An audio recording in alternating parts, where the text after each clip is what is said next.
You so badly wish that I wasn't working in a startup right now. 100%. I believe in number and data, right? Yeah.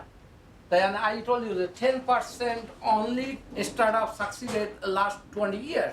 Since pre-K, whatever the money I have, I am investing you. And I want to see my son has some position, that study job, then I don't need to worry about like he doesn't have a money in the next week. Okay. Your parents doesn't have a house, and your parents doesn't have any study job or any money in the bank. So I know. I know that I am on my so own. that this is the reason. I am very, just worry, okay? I'm Nothing very else. intimately aware of this fact. When you're gonna go in that company, then everybody will think you're a loser.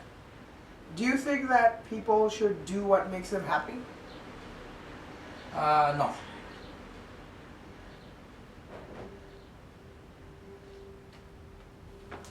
You want those t-shirts? Yes. All of them? Yes. My dad's argument is that startups are something that people of wealth and privilege get to do, because if they're unemployed, there's a safety net that can catch them. That's not supposed to be possible for me. I am not from a background that gets to do these things. They are pretty adamant on me joining some sort of biotech pharmaceutical corporation because I have a biomedical engineering degree from Johns Hopkins. And so I need to be that much more successful in order for this risk to pay off. غير المغضوب عليهم ولا الضالين.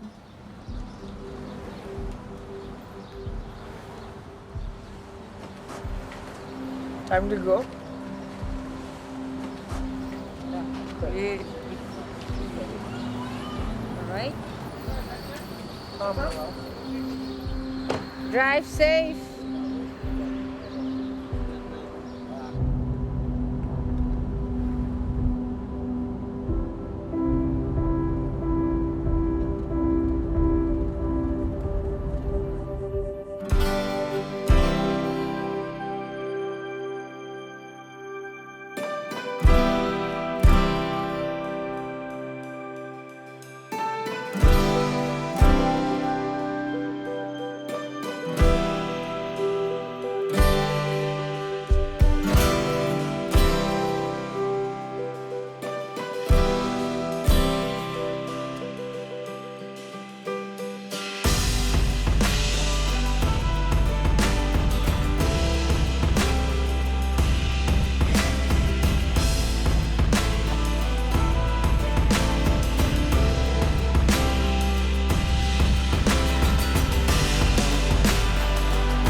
It's not an easy road.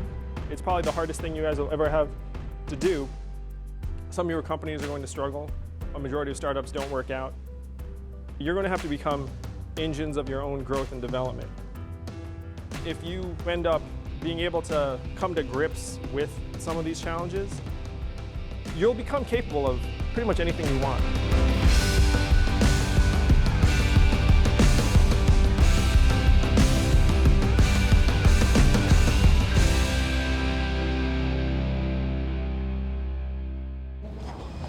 Off to Detroit. Let's go. I am going to Detroit to work for Bonza, a chickpea pasta company.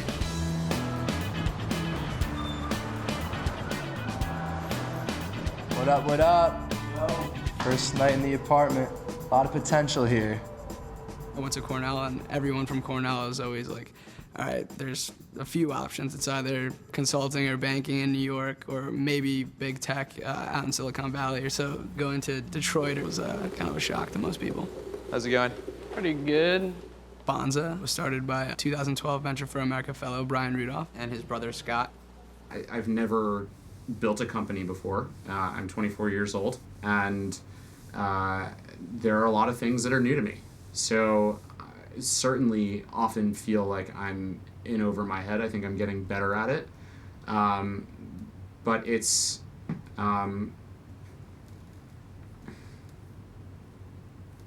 there are times where it's really tough. I'm a little worried, like, oh, what's gonna happen? All right, 90-something% of startups fail. It would suck to fail, but I'm just gonna make it my #1 priority not to.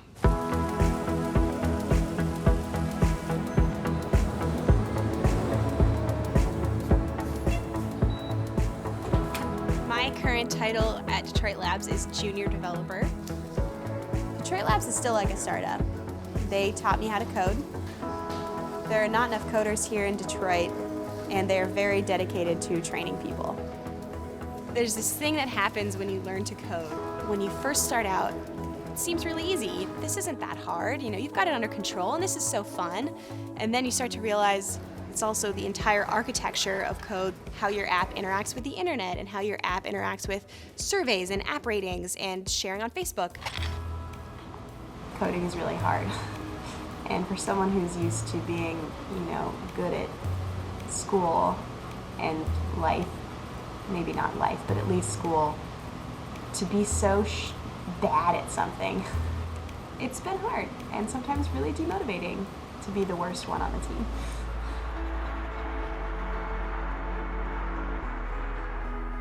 It's my birthday, and I just turned 22.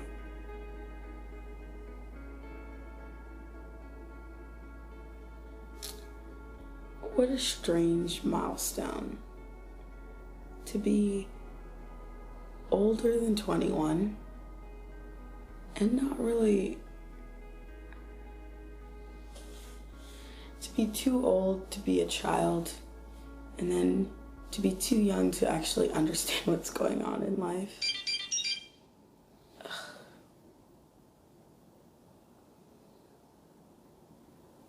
Am I taking a birthday shot? Are you, what? I'm too old for that now. Now I'm a grown-up. I take shots of espresso. I don't know what I'm doing with my life, and it makes me extremely nervous. It's so uncomfortable.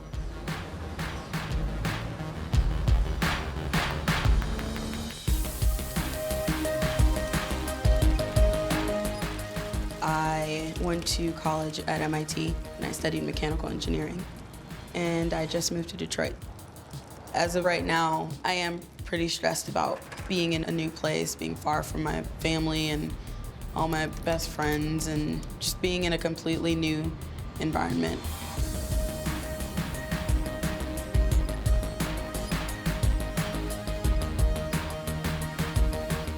I work for Rock Ventures, and Rock Ventures is a company that invests in nonprofits and startups across Detroit.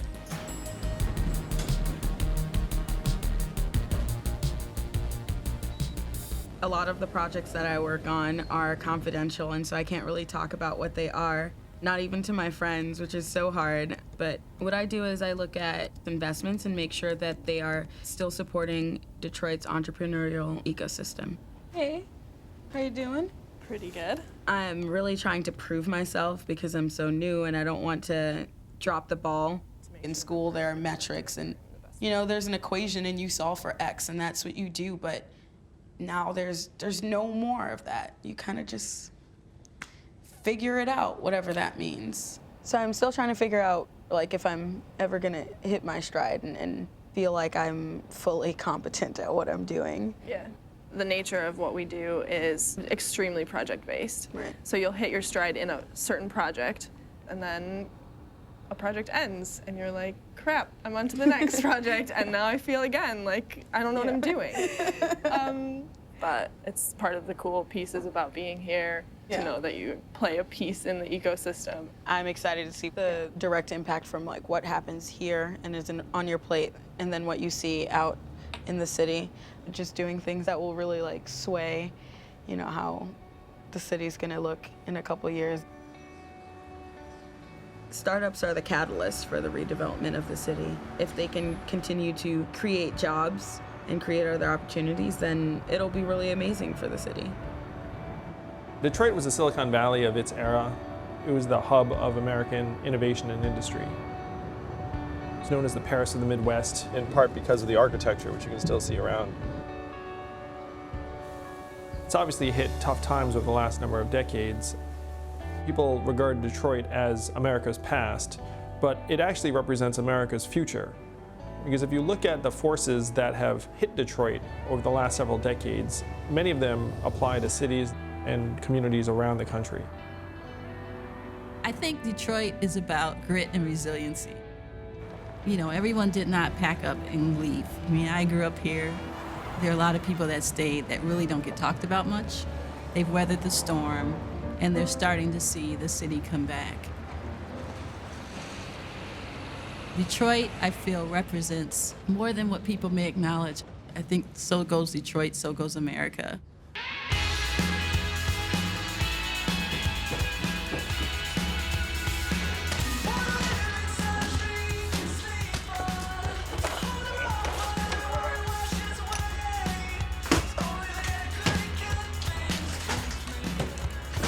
Living in Detroit, housing and buildings and real estate are everywhere and they're on everyone's mind.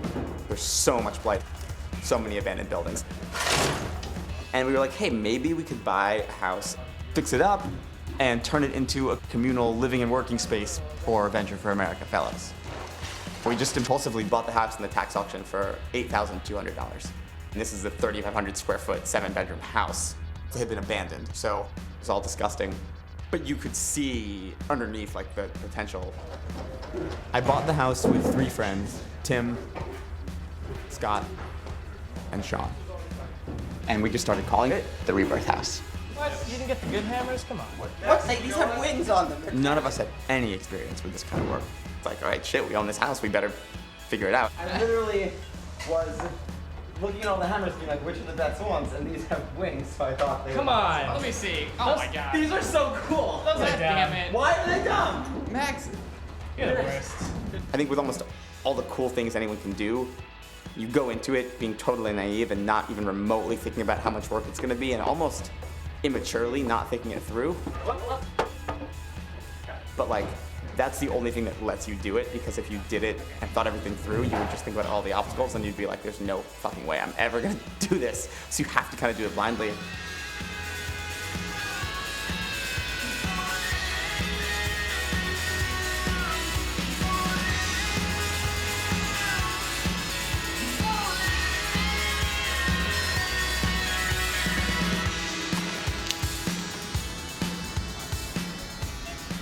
So I work for a company called Mason. The founder and the owner is Jim Chow. He's 25 years old. If Microsoft really thinks that that 8-inch is going to be a big seller, we focus on 8-inch. Yeah. I am the only person working at my company besides Jim. We spend more time together than a married couple does. Which platform are you going to own and manage? Okay. But you need a product engineer. Bottom line is Q1, where you need a product engineer. Okay. We design, build, So hire and one. manufacture mobile phones and tablets for corporate customers.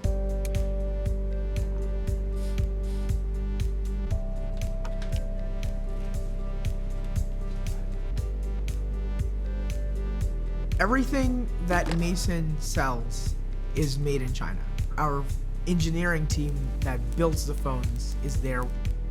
The way we design new products is we solder something very quickly here, we FedEx it overnight to our team member in China, and then in 2 to 3 weeks we have like a rough working version ready to go.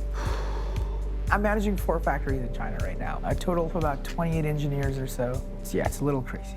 I'm 22 years old, I've never managed anyone before.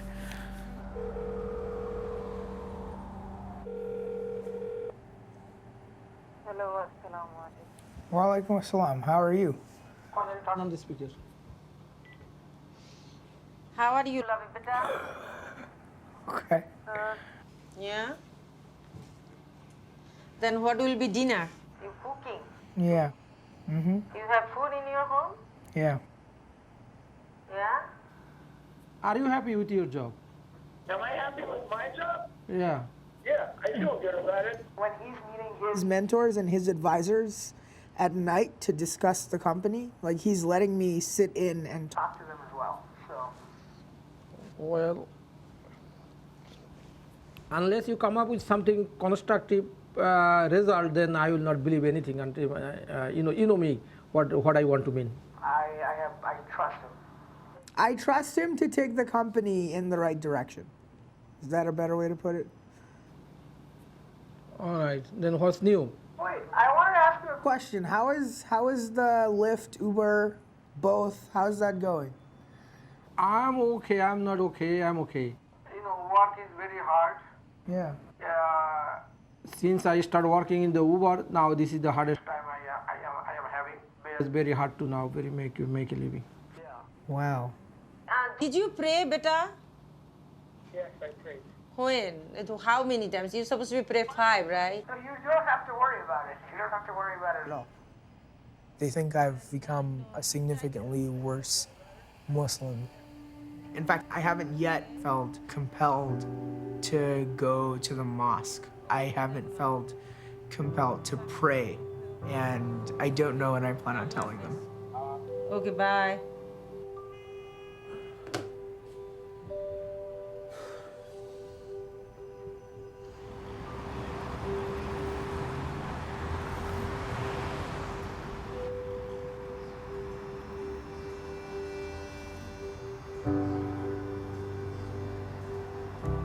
I would like to believe that I've become a very resourceful person as a result of my upbringing, and I really appreciate it.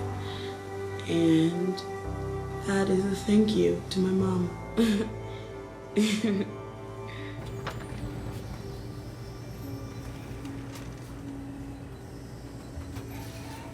My mom came to America from Guyana when she was 14.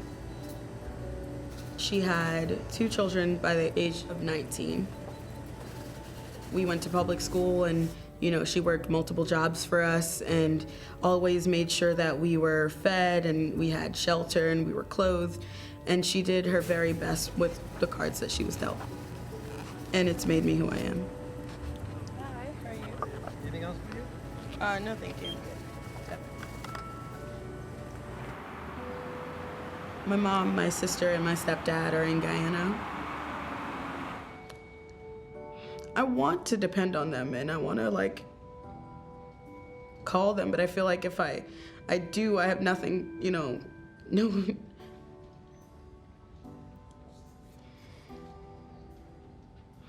I just feel like I really want to make them proud, and I want them to feel like I'm okay.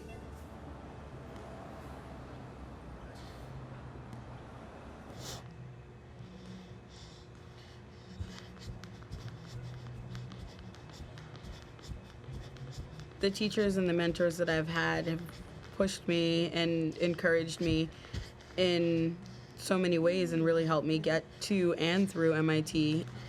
They opened my eyes to what was possible for me that I didn't know was out there. And the opportunities that have been made available to me definitely makes me want to give back. I want to reach out to more people and not add to the noise that's out there. Step back, step over. Keep your heel off the ground. Step over. That's the basics of boxing. That's the footwork. Have you lived in Detroit your whole life? Yeah, east side. East side all the way to the core. I live east of downtown. Yeah. My first week on the job, we had this big sales meeting with one of the top retailers here in Michigan called Papa Joe's. The meeting went great. We presented really well, and I guess the last thing we needed to do to close the deal was have them cook up and try the pasta. And when the chef brought it out, it was literally like a bowl of mush. It's made from chickpeas, but it still should look like pasta. How's it looking? Not so good.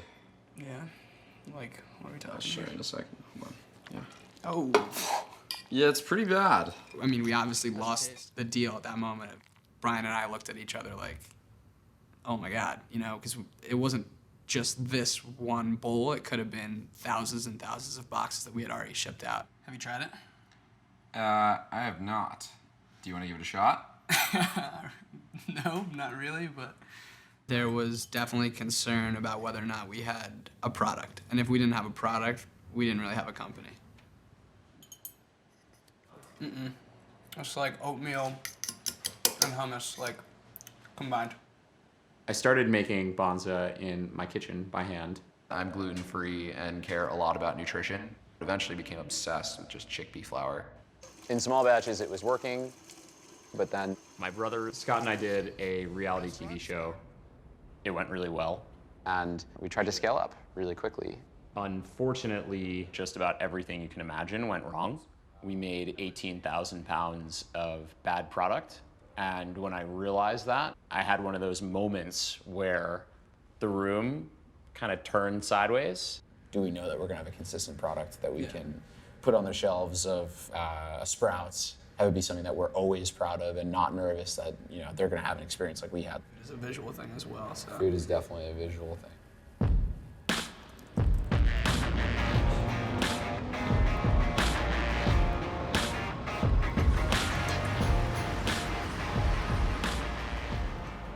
After working on the house together, Scott, Tim, and I decided we wanted to start a company. It's called Castle. We knew there was something in this sort of landlording real estate area that we'd been exposed to through the house. Like, we're building a technology company that does property management. Don't describe us as a property management company. We will be building an app where property owners can add information. They can see in their dashboard what's up with their properties. The tenants can link their bank account, take a picture of something that's broken, but that's pretty far down the road for now. Immediate priorities right now are doing property management. So we can then say, okay, how do we build the tech that automates a lot of this? Let's roll. All right, well, let's do this.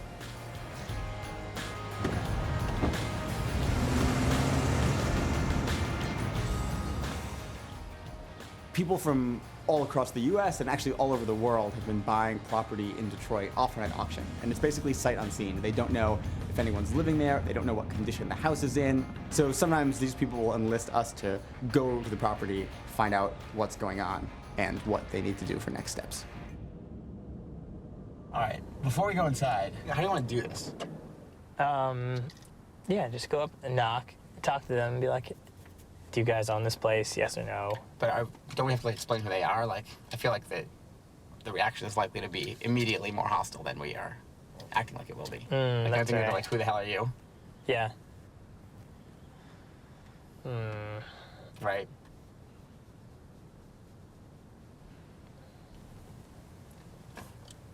I'm just thinking about like, how do we just like be very clearly like friendly and like not like a threat. All right, are you taking the lead on this? Yeah, I can. All right.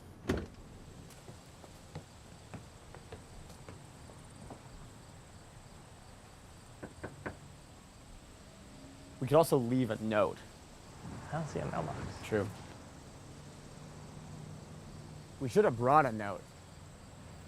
Do you have paper? Yeah, would you want to handwrite a note? I have paper in the car. I'll write something. Your destination is this? on the right. Yes, Yeah. this is it. Oh man, that's messed up.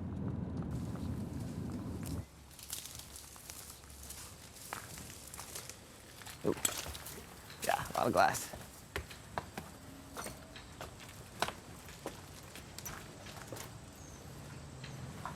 Hello? Wow. I hope this guy is not super surprised. Damn.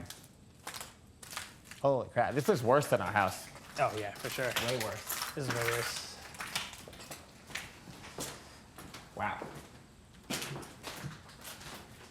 Hey, Forrest, it's Tim from Castle. We're so young and so inexperienced, I just worry stuff's gonna happen that we totally unanticipated. A lot of people don't succeed, especially not on their first try. If we can't even go 6 months, like, that would be fucking embarrassing.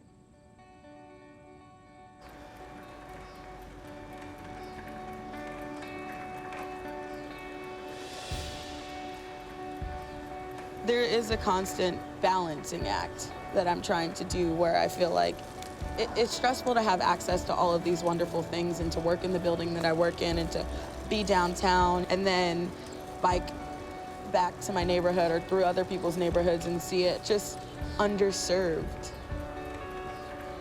Like, my neighborhood is not a bunch of people from out of town. They're natives, you know, they've been here forever and they know what it was like at the worst. And they see that Detroit is growing, but I don't think it's benefiting them.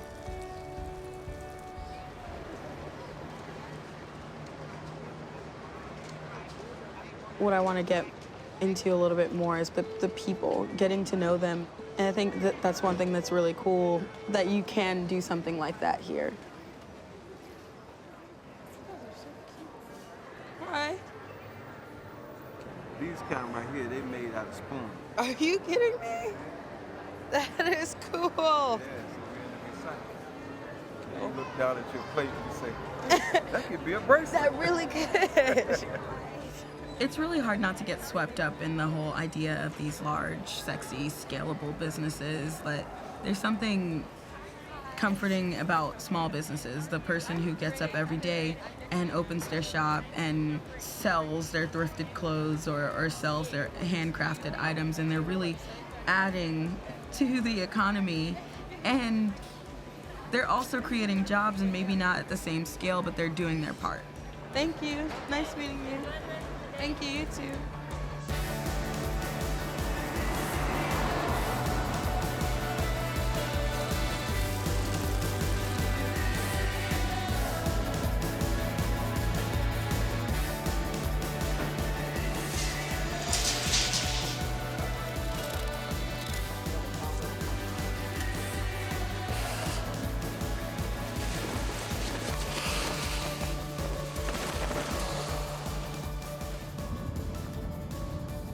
I'm excited. It's been a long time coming, being able to actually move in.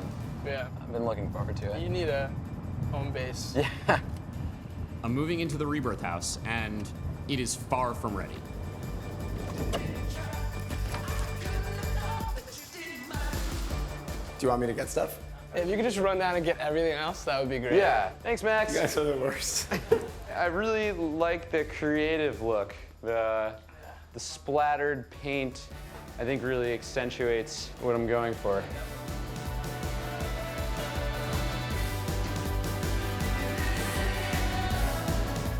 We're all going to be living in this kind of like entrepreneur's house. The living room is basically going to be a big co-working space. Castle and Bonza is going to work out of the space. So where do you envision us doing the work? Like put like 2 desks across. Okay. But then also have like desks by the windows if you want to like look out. Cool. It's going to be a hodgepodge because the desks don't match at all. There is this sort of sense in the city that we're all kind of doing something together, and even if you're not actively involved in Detroit's revitalization beyond just like living here and having a normal life here, like that kind of is a part of the revitalization, just like more people moving here and like having normal lives.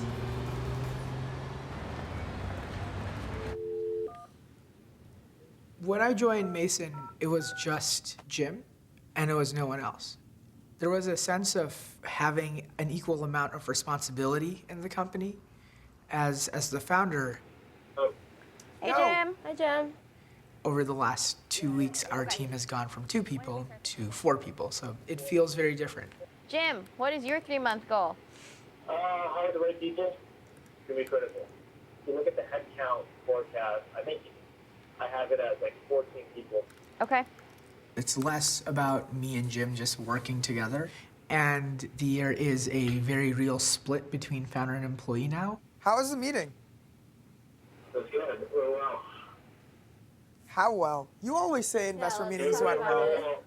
There are moments where some investor is coming down or someone that Jim is having a meeting with that normally I would join him at, and instead Jim goes on to meet with those people and I stay back and continue working. I work primarily at night to talk to our factories in China. It is a minute to midnight, and I'm still working.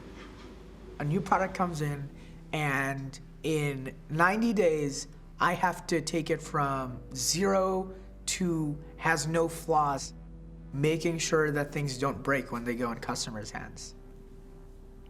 It's hard to put the hours and the effort and feel the ownership that I do of Mason, but have no equity in Mason whatsoever.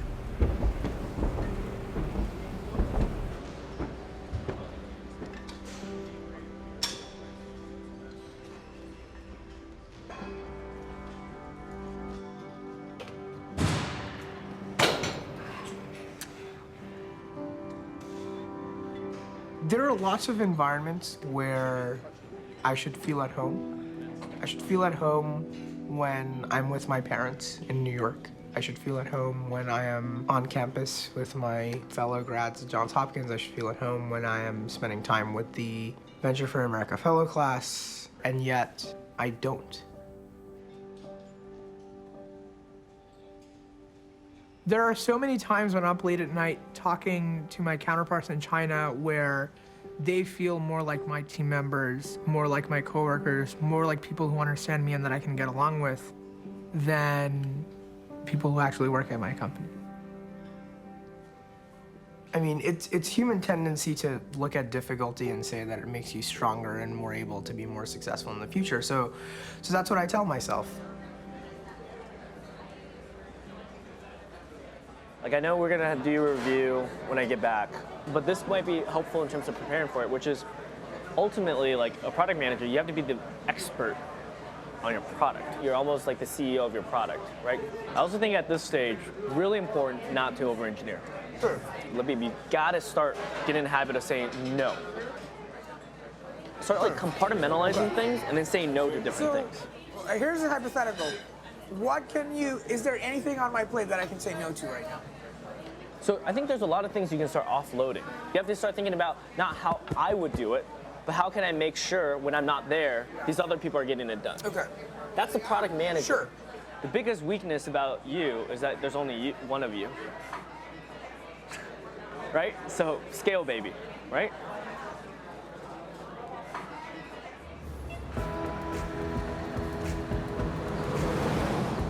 In progress, Kate.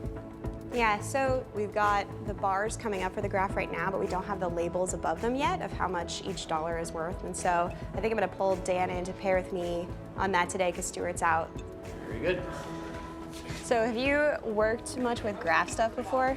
Not at all. Oh, good, me neither. As a female in the tech world, I've had an interesting experience, even at a place like Detroit Labs where everyone is so supportive, and experiencing being outnumbered by men. It just got me thinking, what do I want? And I want other women in technology and other women who are hustling as hard as I am, and I want to be friends with them, and I want to network with them, and I also want to have mentors. What I came up with is a side project called Women Rising.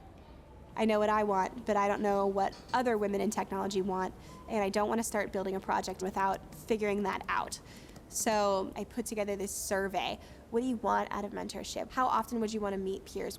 And what I got from the survey was what people want most out of mentorship is good chemistry. And that, of course, is the hardest thing to match. And so learning how to figure that out is going to be very difficult.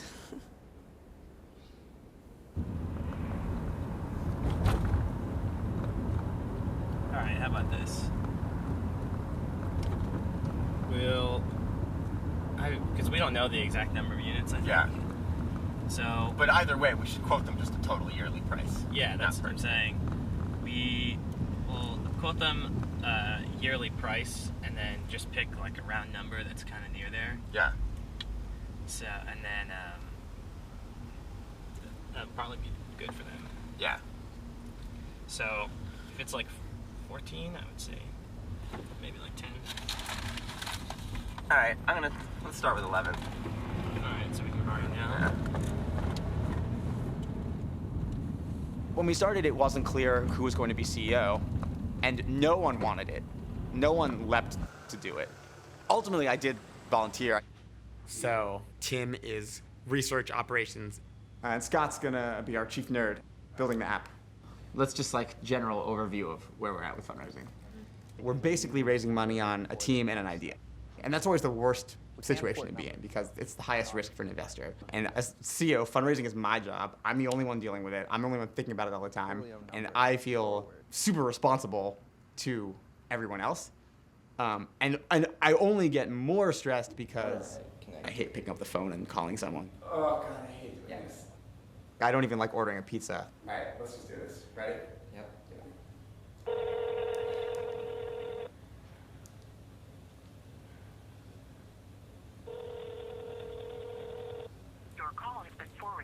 All right, voicemail. I'm way more stressed, worried, unsure of myself than I've ever been in my entire life by like a very dramatic margin. What keeps me up the most at night is like, am I cut out for this? Like, am I really, as a person, capable of building this company? Like, are we doing the right thing? We're making progress, but we haven't figured it out yet. You know, if you compare it to like Banza, like Brian is making chickpea pasta, and they're either going to succeed doing that or they're going to fail. But Banza's not going to be something else in 6 months. All this stuff is running through my head, like, and I'm feeling like less enthusiastic. It could entirely be because I haven't like had really anything with a girl in like 3 weeks, which is like a long time for me these days, and I just like miss it, and that's putting me in like a slightly bad mood. And if I just went out and like made out with someone, I would feel better about the business the next day. Like, totally possible too. I got a great big woman and a little bitty bottle of wine. I got a great big woman and a little bitty bottle of wine. You can have my woman, drink my wine. Pretty much everyone in Detroit has some sort of entrepreneurial idea that they want to launch, but everyone has this thing that they're hustling for. Detroit hustles harder. It's this whole brand and like this whole culture of always moving forward, and you can see that in the history and the resilience and the fact that they're still standing here, and everybody is really moving and shaking. And I think that's one really cool thing about the city, is that everybody's hustling.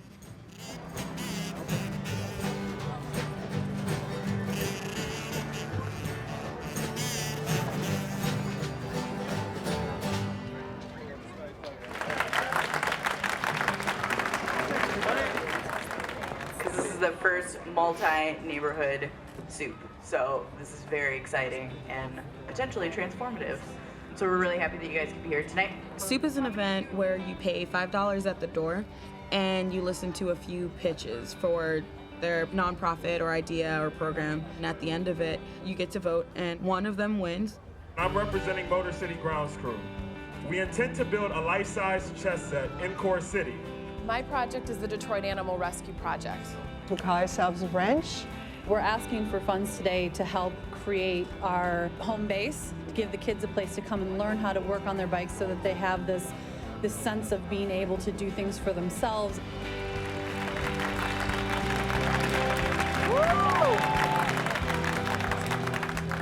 Growing up, my brother, my cousin, and I would create things all the time. And it was my first taste of engineering. It was building and creating. Ashley, right? Yes. Ashley, Hi. I'm Dextina. Nice to meet you. So that's why I was so drawn to Wrench, because kids can come figure out how to fix their own bikes. There's really no return on that, besides happy children. I mean, there could be a little girl who is really good at fixing bikes, and she becomes the next mechanical engineer. And it, I don't know, somebody did that for me. So really cool that someone's doing that for other people.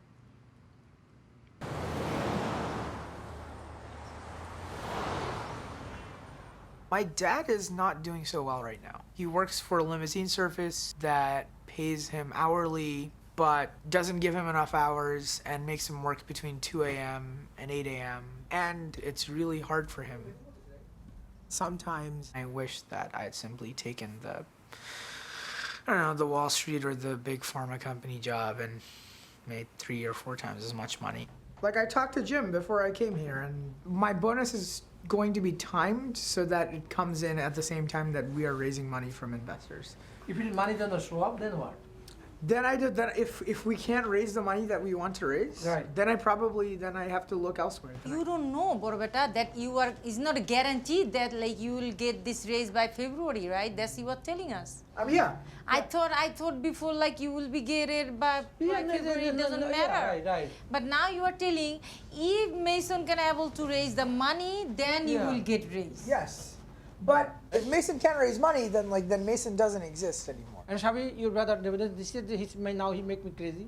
He told me he got raised. I did. He raised, but there is nobody witness with that. But I feel like you guys are missing the point here. Which has to be written something, or somebody witness. We were out at dinner. We were having this conversation. Am I supposed to here, take this napkin and write down that you're giving? No. If Jim committed to you, so he gotta do something officially. That's it. Okay. All right. Yeah.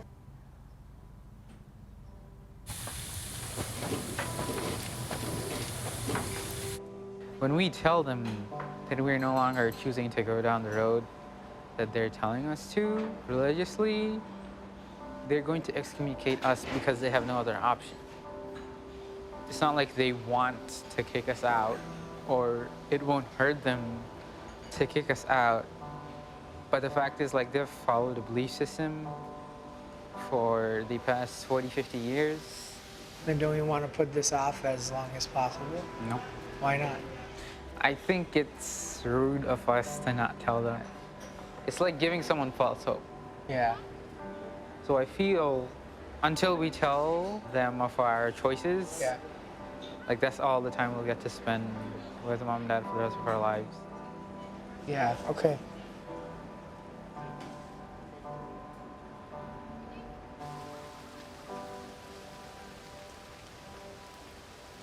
Okay. I want to make sure that I'm 100% confident before I give you an answer on that. Actually, we don't do any business with them. The thing that keeps me up at night is the product. That is everything when it comes to this company. This is an incredibly hard product to make. It's shocking how hard this has been. It tastes good even though it falls apart, but we want to make it look exactly like regular pasta. Currently, when we get an order, and if we're gonna have to fulfill it with our current product, I get a little bit like, I cringe a little. Yeah. Ready? We're taking the lean startup approach where you get the product and you ship it out as fast as possible, sometimes before it's ready. It's extremely stressful, but that's what we need to do in order to keep building on our momentum.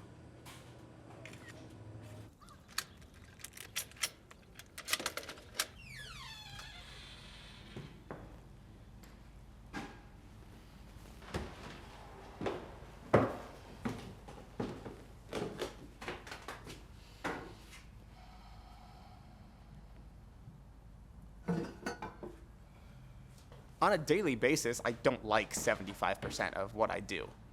That's the weird thing about being a startup founder. When you're doing those things because you're in charge and you know or you can guess that they're the right things to be doing, then big picture, I like that. It's about building something and getting somewhere, right?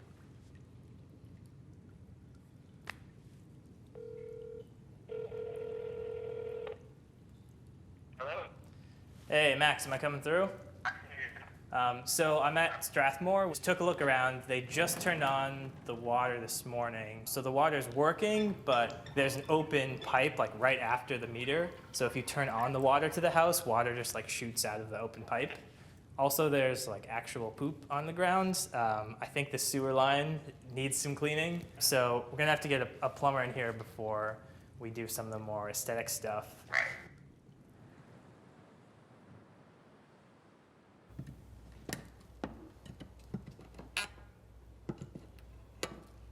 Put your hand in front and feel the cold air rushing in. Yep. So, it really is cold. Yeah, I know. Over the summer, when we first started Castle, we were like, all right, well, by the fall, we'll be pretty much wrapped up with the house. We'll still be working on it, but mostly done. And we can really devote all our time to Castle, and that has not happened. Are we measuring the degrees from this? Like from the flat edge? Yeah, well, it's never going to be more than 90 degrees from the flat edge. Right, right. That would be all nothing there. But, oh. I think that is a 45. You're right. This is a 45-degree angle. Back to the Google. Yeah, good news is there's lots of sources for this.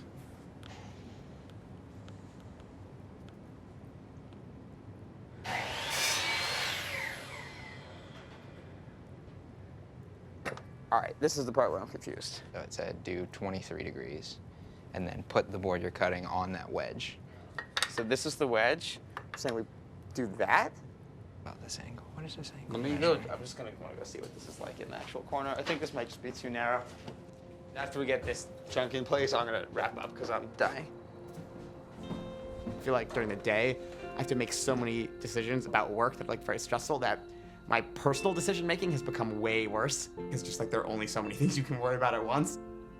I very much feel like I'm putting all my energy into these things and there's like nothing left like internally.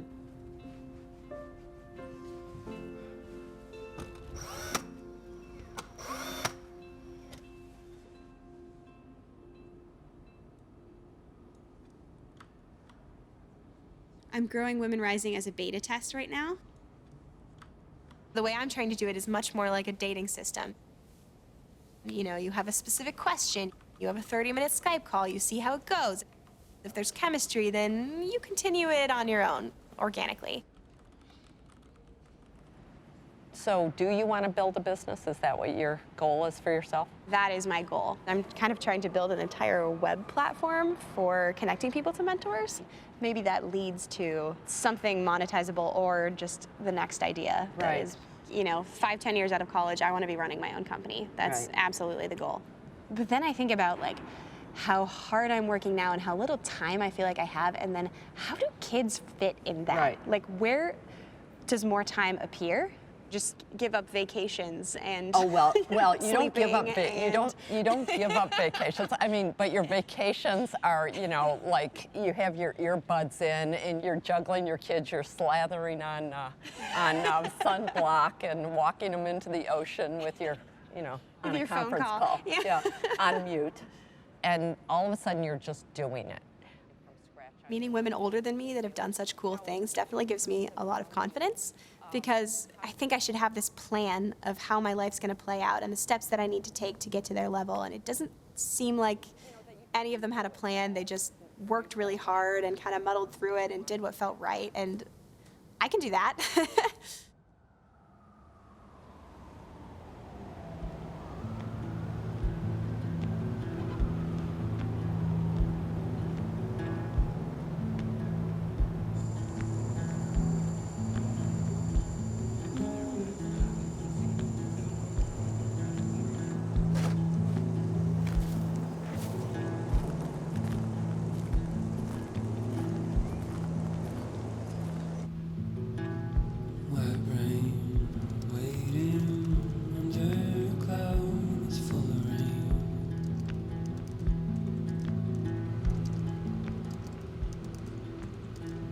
Winter hit bad, it's cold, there's snow. Our house is freezing because it's poorly insulated. I set up this tent in our kitchen and put the space heater in the tent, because then it's like an enclosed space, so it stays kind of warm.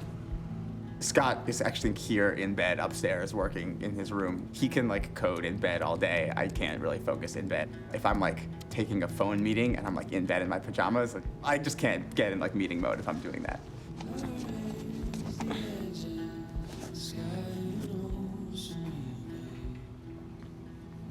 Yo, Avery, I'm gonna go be in the warmth and eat something warm. All right, see ya.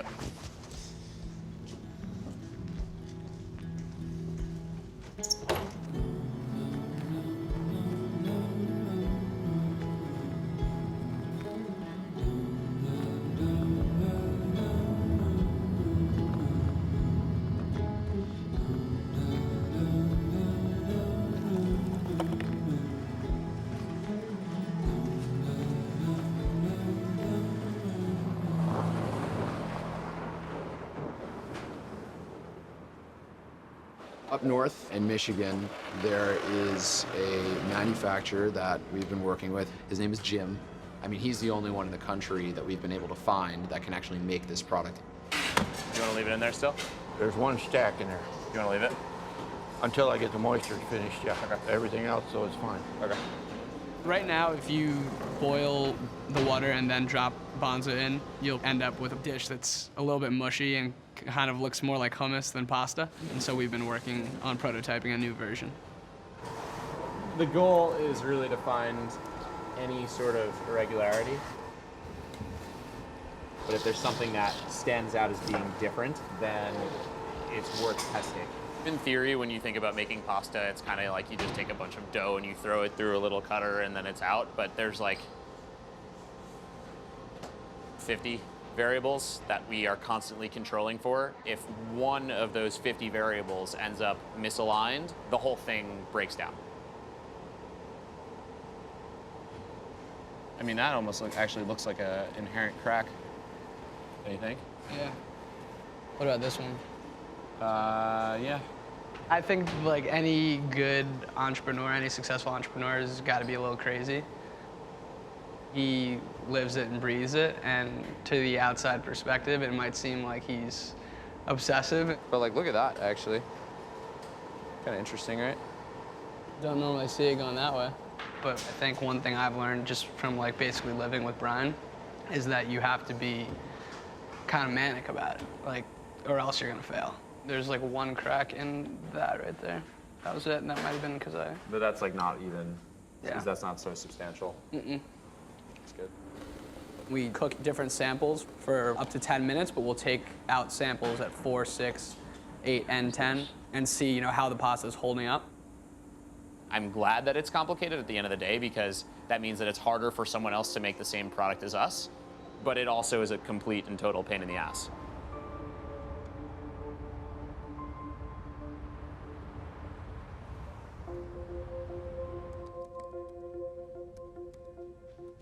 I feel like I always want to prove myself, and whether it's to others or to myself, I want to show that I add value.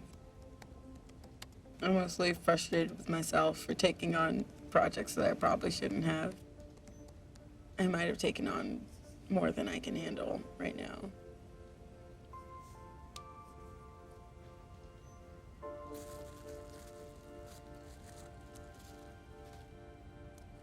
If there's one type of person that is in any industry, that's what the culture is going to reflect. And so, for me, it always comes back to you have to play the game to change it. And as soon as I get to a place where I can bring other people that are different or have different opinions or different experiences, then I'm gonna do that so that we can have a more authentic and representative culture. Before I can do that, I have to pull myself up. I don't just have clout. You earn that if you're coming from a place of just being different. You have to work at it.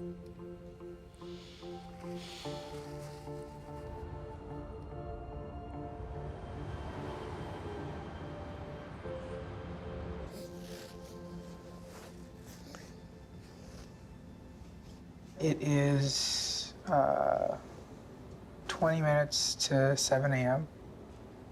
I've been here since it was nighttime and people were still working. And I've been here after everyone's left. And I think the first person who comes into work is about to show up in about 10 minutes. Jim was worried that our devices were already in the US and they weren't ready to go out. And there were crazy emails coming in from everywhere. I didn't stop on weekends. I did this on Friday night, and I did this on Saturday night, and I did this on Sunday night.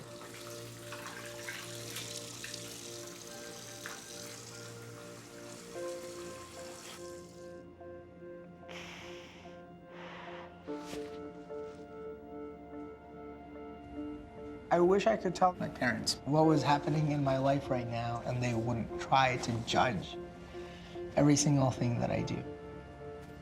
Like, if I really, really thought I could be okay with a quote-unquote normal life, I could settle down. But I can't just do that.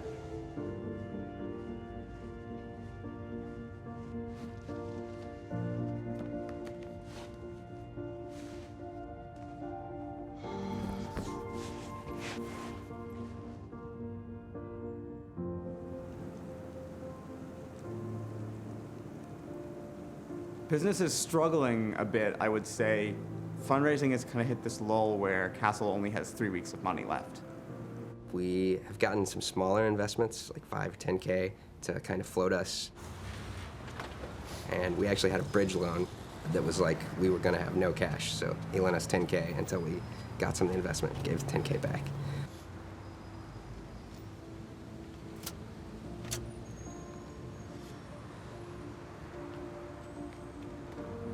As of now, either Castle goes well and we make more money, or Castle will fail and we'll fold the company. The risk of failure is so high that there's a good chance that I'm investing years of my life in things that will ultimately fail. And so that scares me. I do worry, like, am I not obsessed enough to do this? We're not obsessed with property management the way Brian is obsessed with pasta. Even if there was no business potential for Bonzo. Like Brian would just make chickpea pasta in his room, sit on the street and hand it out. And I think that if Castle fails, the post-mortem will probably be that we just weren't obsessed with it enough. What happens between 22 and 27 is crucial. The question is, what are you going to become? What are your values going to be? How do you build character? There's always a measure of risk, sacrifice, working for something bigger than yourself. It's going to be about figuring out what makes them tick, what they care about, and whether in the dead of winter in Detroit, you're doing the right things, and how do you know? They're going to start developing their own internal voice and judgment and conviction. And if that happens, then they'll end up becoming better, stronger human beings.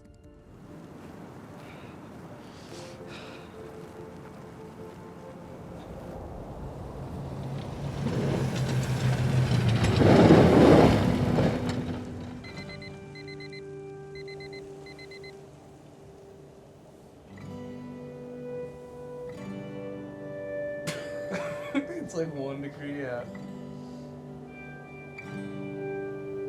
Is it actually 1 degree?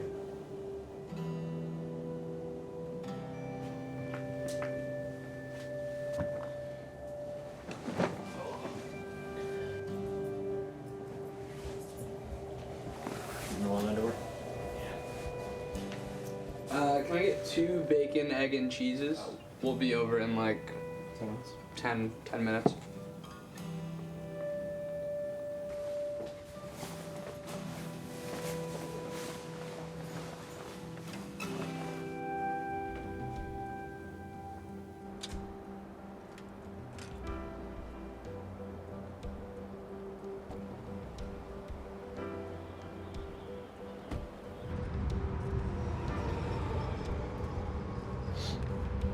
One to 2 weeks a month that we're at the factory, we live out of a motel.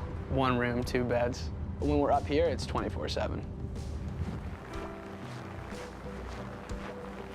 As much as I do love being in Detroit, I see the most progress for the business when we're up here and we're getting involved in the product. Good morning, folks. Happy New Year, Jim. Good seeing you. Hey, Jim. Hey, Rick. How are you? Looks like it's been running pretty well. We hit a little glitch, but we're okay now. Today was the first time that we cooked up the shells, actually thinking that it might work, so it's nice to see that we're 99% on the way to getting shells right. It's good. Tastes great. It's good. Man, It's good.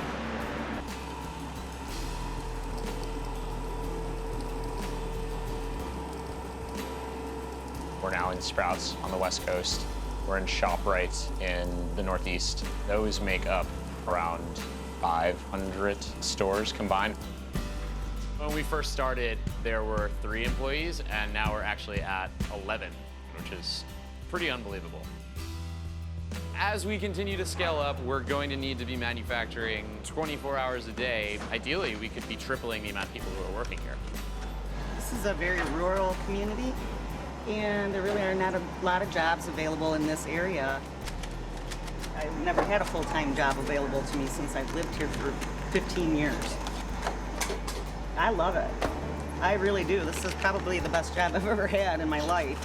They're trying to get something going that's healthy, and that's a big deal. We're label readers in my family.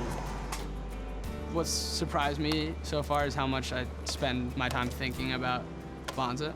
If you told like 8th grade me or 4th grade me or something that I'd be up in Michigan cooking pasta out of chickpeas, I'd probably think you're crazy.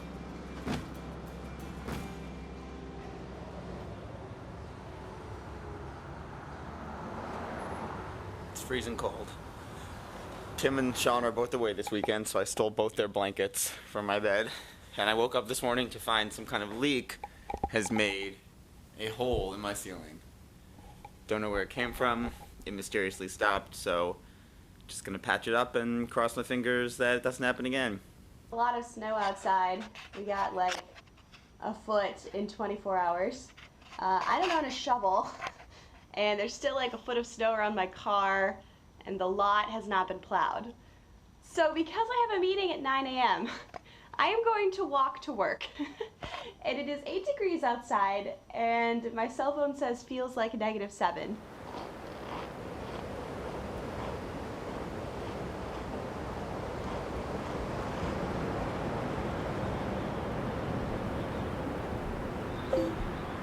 Hey. Are you in your dorm room? Yes. So, how are mom and dad doing? I don't know. Mom is really on edge about Dad's new job? uncertainty and the fact that nothing has really changed. Like, mom and dad, like, weigh on my mind more heavily now than they used to because I don't think things have ever been as bad for them as they are now. Right? Does that make sense? It's like it's never been this iffy and touch and go for them money-wise. Yeah. So the fact that I'm not religious anymore and that I will tell them sometime soon and that they will stop talking to me means that there's an effective window of time. That window is like 2016. So I have to make enough money by 2016 to help my parents pay off some of their debt before they refuse to speak to me ever again in my life. So it's a little stressful. I will not be going to Juma today, possibly, yes. Yeah. I call my mom every day because I know that there will be a day where I will call and she will not pick up the phone. When you have a success, Baba, then you are doing it in a hard work, okay? And you partner, and you know better than me what you are doing. Are you making yourself a ground that you will stand up on that? When I called her before and she would want to have aimless conversations, I'd get a little mad and be like, this is wasting my time. But now I call her and it's like, there'll be a day where I won't be able to have this aimless conversation with my mother anymore. So I call her every day.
Avery and I wake up at 5 a.m. on Saturdays to get to Eastern Market at 6 a.m. We do it because it's an incredible opportunity for our brand. From an outside perspective, it's easy to think about entrepreneurship in this like incredibly romanticized view. And I was guilty of it too. Like that's why I wanted to start a company. But in reality, I think it's not fun, you know? I haven't seen my friends in a long time. I don't go out on Friday nights. I'm too tired to go out on Saturday nights. So that's incredibly stressful, for sure. But then you kind of accept the fact that like stress is your baseline state, I guess. And then all of a sudden it becomes relative to your baseline. And then it becomes not as stressful, which is kind of fucked up, but.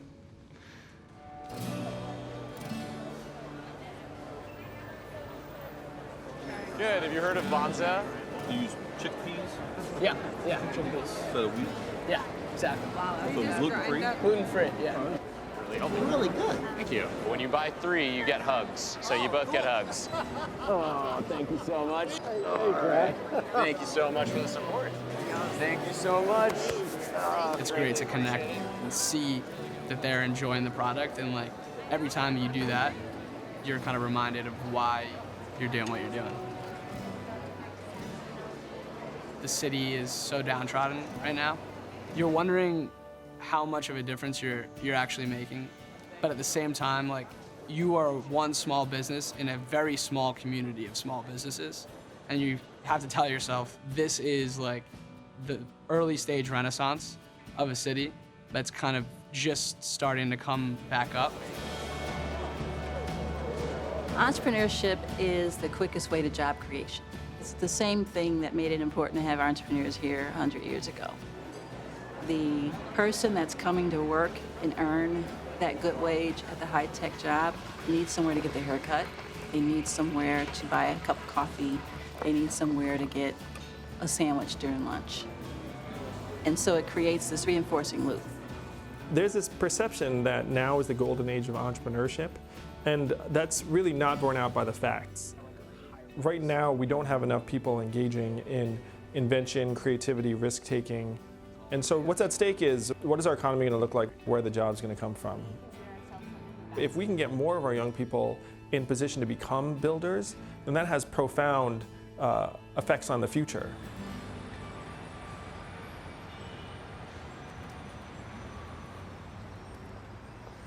Guys, where are we going? Isn't that it? 11 Madison Park? 1126, I think?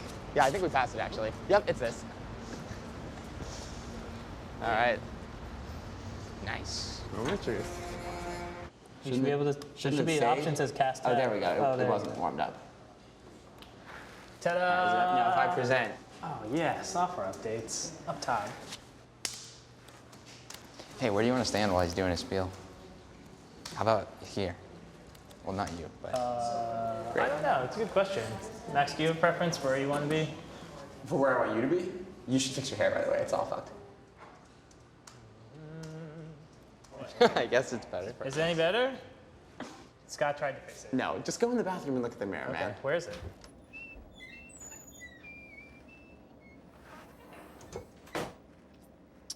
Man, miss my mohawk. Good morning, everyone. My name is Max Nussenbaum, and I'm here to tell you about Castle. Real estate is a great investment, but it's a lousy job. Very boring work. The solution?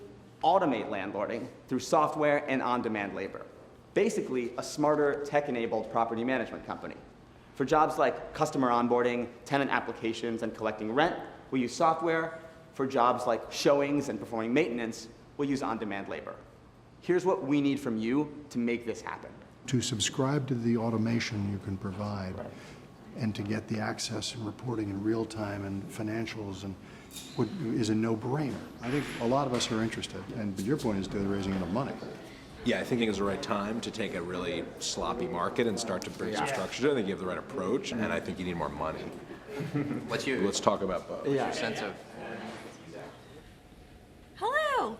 I am super excited. I just launched the landing page for what is currently called Women Rising. It's midnight. That's okay. And I just sent it out to like 12 people, and now I'm in that awkward moment where you just sent out a thing that you really care about and love to a bunch of people and asked for their opinion, and you told them that it was okay if they sent back opinions that were harsh, but secretly you just want all of them to love it. Yeah, so we'll just see where feedback goes from here, and then I'm actually going to start promoting as though it's a real thing, which is really exciting and terrifying. Things have been really good. I mean, since things started to go really well with fundraising, we kind of have, I don't know, leveled up, I guess I would say. Like, maybe it's all in my mind, but I think for the first time, I'm really starting to feel like, yeah, we're like a real startup and not just like 3 kids sticking around. But then there's this feeling that like, all right, fuck, like now we have to actually go do all the things I just convinced people to give us hundreds of thousands of dollars to do.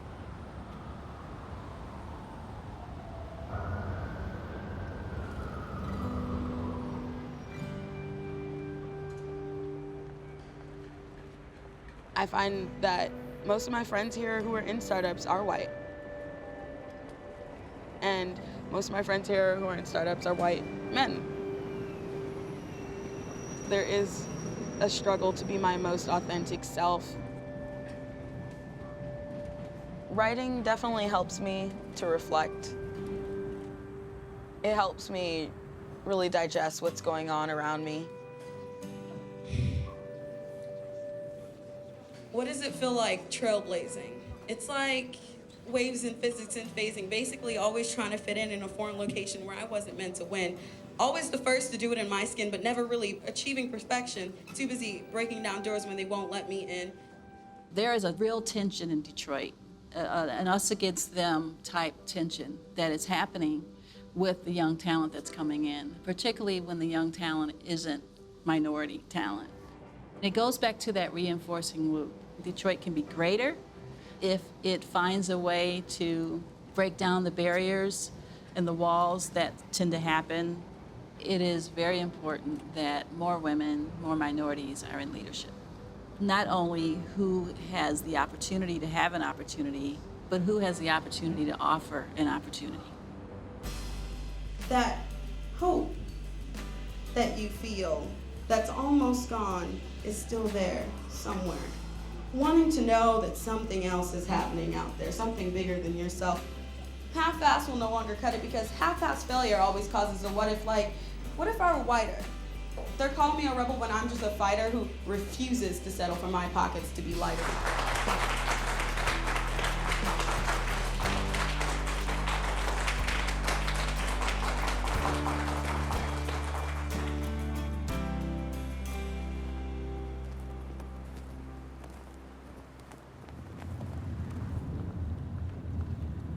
We have another meeting with the owners from Papa Joe's.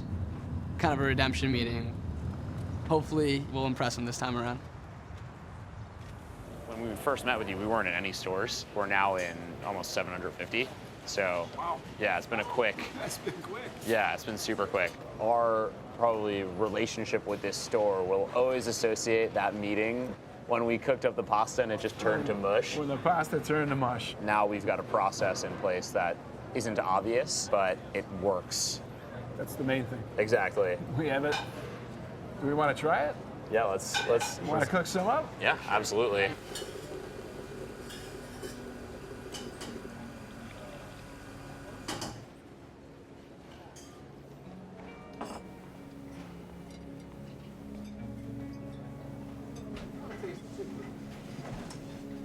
You know what?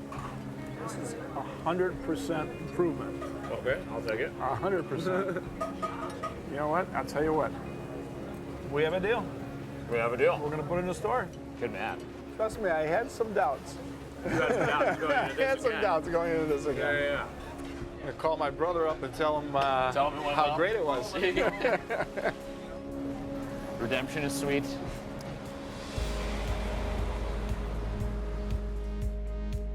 There's almost too much negative space in that one. Yeah. And it looks like a drone to me. Like, it doesn't look like a propeller. Right, yeah, airplane. like it, yeah. I'm scheduled to do my review of my time at Mason with Jim. And the amount of uncertainty that I'm feeling going into this meeting is actually a little surprising. But here's what I do know. I've gone from someone who's more of an engineer to someone who's definitely a manager, and I am personally surprised at the speed at which I've been able to actually make that transition. And then we launched 2 devices, and then we're launching more. And I have worked 18, 20-hour days to get them off the ground. So we've been growing about 30% month over month, basically doubling every quarter. We're up to 130 units under management right now, and just trying to keep that going. I love the core of what we're doing, as in, like, I'm now super into real estate, and I love that we're, like, making things easier for landlords and for tenants. The Castle, you report, you issue online. Every step of the process, you're getting, like, real-time updates, almost like Facebook newsfeed, but for your issue. And owners are getting that for everything about their property, so they can really be connected to what's going on. We've already found when owners know a little more about the tenant, they'll improve maintenance much more quickly. There's a difference between saying, like, the furnace is broken, it costs $200 to fix, versus saying, the furnace is broken, the tenant is cold, it costs $200 to fix. Like, just adding that little piece of information, it impacts how people view those issues. They had a broken drying machine, and we fixed it in, like, a day, maybe 2 days, and I think they're very happy now. Cool. Yeah.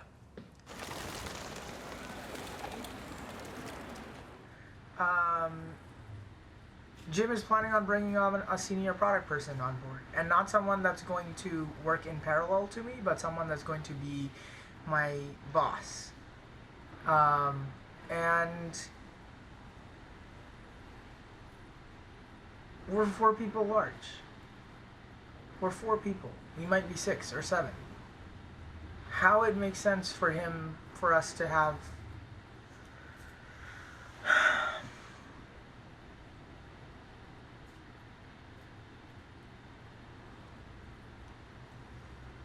I bet on Jim. I bet on Jim 7 months ago. I bet on this opportunity. I bet on him when it wasn't clear this is going to be successful. And I'm ready to continue to bet on him that he'll take Mason as far as it needs to go. But Jim does not seem to be interested in returning the favor. He's unwilling to bet on me being able to lead Mason's product team as far as it can go.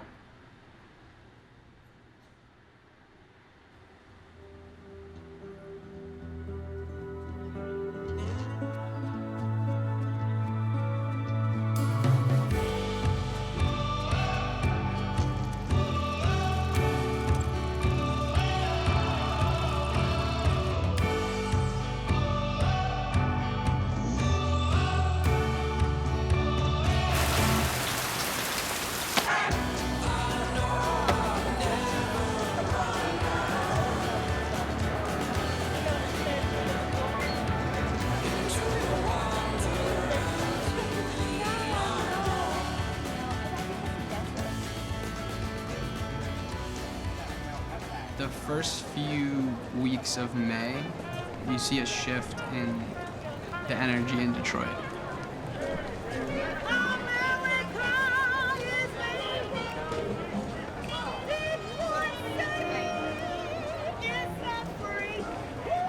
You see that probably in its truest form at Eastern Market. People are out and about early in the morning shopping for fresh groceries, fruits, and vegetables. And to be a part of that kind of yearly reawakening is something special. What's up, man? How are you?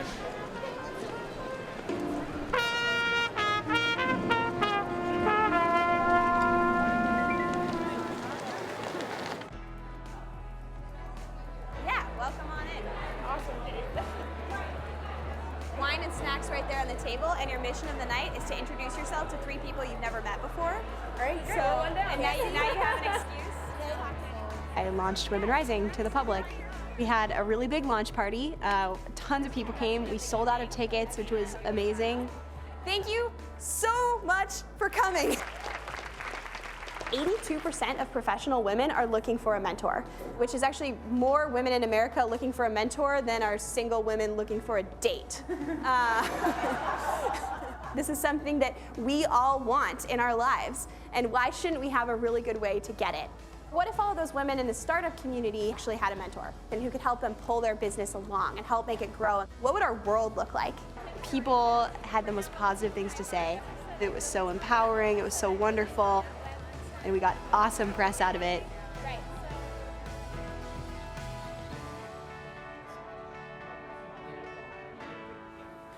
We got an interview with Y Combinator, which is this super prestigious and just like amazing startup accelerator that's like the dream. You know, less than 5% of the people even get interviews who apply, and it was just the most validating thing in the world. But now that we got the interview, I'm letting myself, I'm trying not to, but I'm letting myself feel how badly I want it, you know? And so it's like, oh, now we might not get in, and like that's gonna really hurt, you know? So I've decided to leave Mason. I am doing this because of the way my relationship with Jim evolved, but I'm also doing this because I'm starting a company with my brother.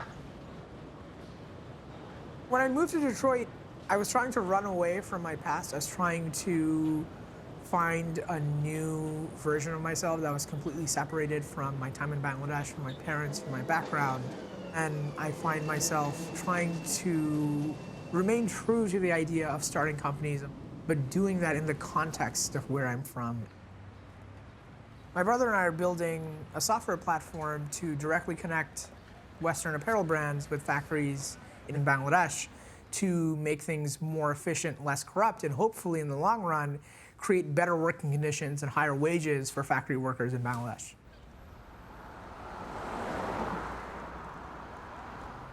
If you look at it, it's an industry that's $2 billion a year in Bangladesh alone. And if we extend it to other things and not just clothes, but furniture and toys and everything, this could become like a very, very big business. Yes, I got it, but you did not graduate on this field. How you think you're gonna go and start something new that you never been in that sector? Also, what make you confident or competent that you're gonna succeed? I really think we can be successful because if you look at the general trajectory of the world, you have more efficient technology-focused companies disrupting and replacing older established companies that do things inefficiently. And that's exactly what we're hoping to do with this company. So you use software to do right now what happens in a series of phone calls between a buyer from Abercrombie in America and then a number of jumps until it gets to Bangladesh. Did you ask us 2 years? I did. Then the next May will be completed 2 years, right? Yeah. Did you accomplish anything? Did I accomplish anything? Yeah. I accomplished many things. No. Explain us. What do you accomplish? I knew nothing about how the world works when it comes to a business setting. I didn't know how people sell things. I didn't know how people buy things. I didn't know how management works. You had many criticisms of the startup world, but the fundamental idea that more efficient technology companies replace and do a better job than existing companies, that I still completely believe in, and I believe in more than I ever have before. You know, I really want you to succeed. I really want to see you are in big figure. Who doesn't want it? So I feel that way. If you really want to do, it doesn't matter we have money or you have to be support yourself. Even though if you want, I know you can do it. This is the first time I've heard you supporting the idea of doing this.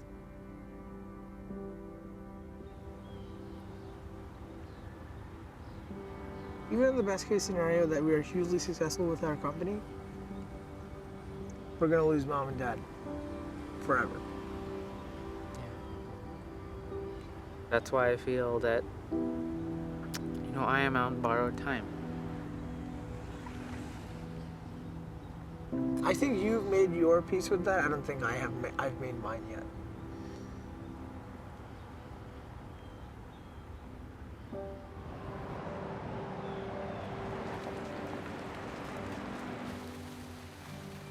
It's really cool being at Rock Ventures because you start to understand how you could really build communities and how you can invest in them and how do you continue to support them so that they're sustainable. The idea of space and stars and that looks awesome. Connecting people to make a bigger picture. Yeah, that looks great. I can't always explain what I'm doing. That's kind of life working on super confidential projects. But I get to see the results of what I'm doing.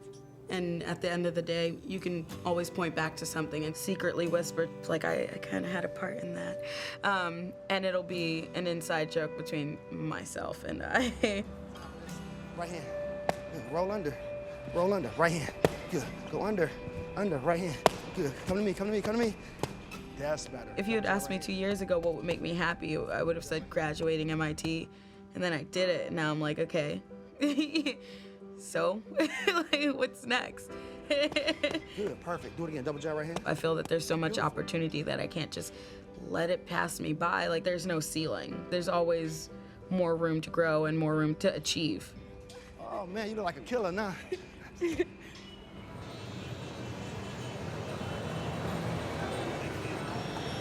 I am writing a report right now. I'm going to get dinner with old high school buddy of mine. This is Top Guy. I've always wanted to start a company, and I've always wanted to make things better in Bangladesh. What I had never expected is that I'd be able to do both of those things at the same time.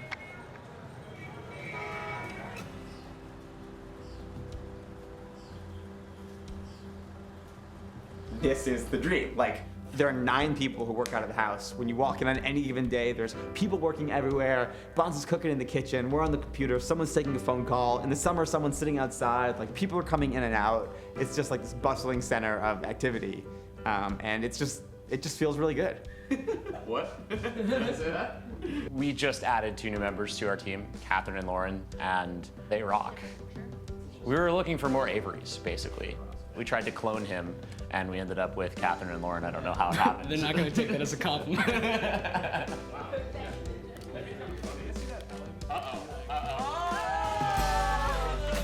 There are now 25 employees at the manufacturing plant.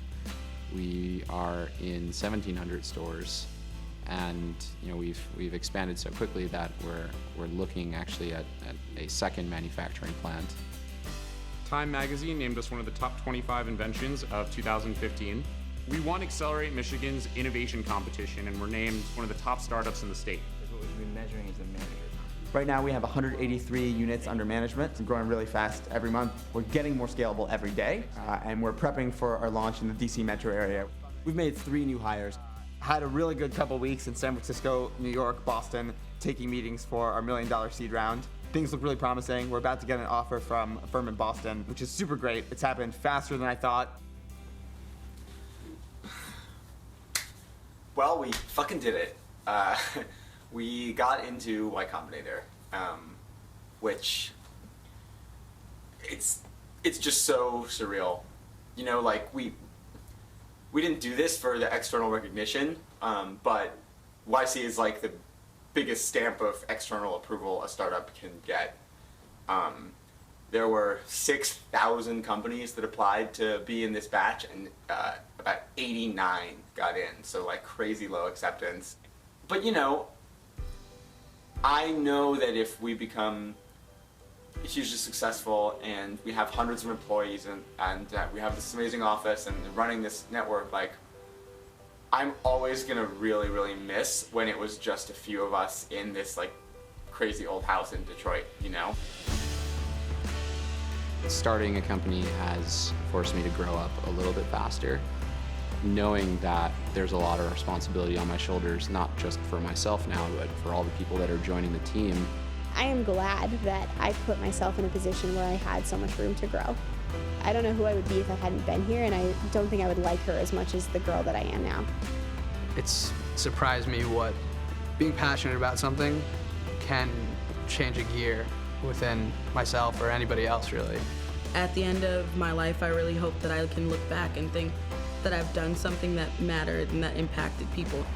Like, I never thought I would become the person that thinks about positive impact on the world, but now I find myself optimizing more for what am I going to be happy about having done 20 years from now.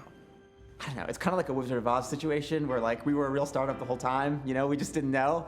It's not that we've become a real startup, it's that we've grown enough as people and become comfortable enough with ourselves and with what we're doing to stop feeling nervous that we're not a real startup all the time.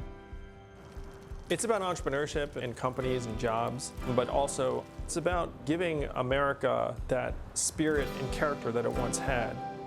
And that's the goal, give them a path. And then if they start a company, great. They create jobs, great. But more than that, if they just become the people that they wanted themselves to be when they were young and idealistic, that's success.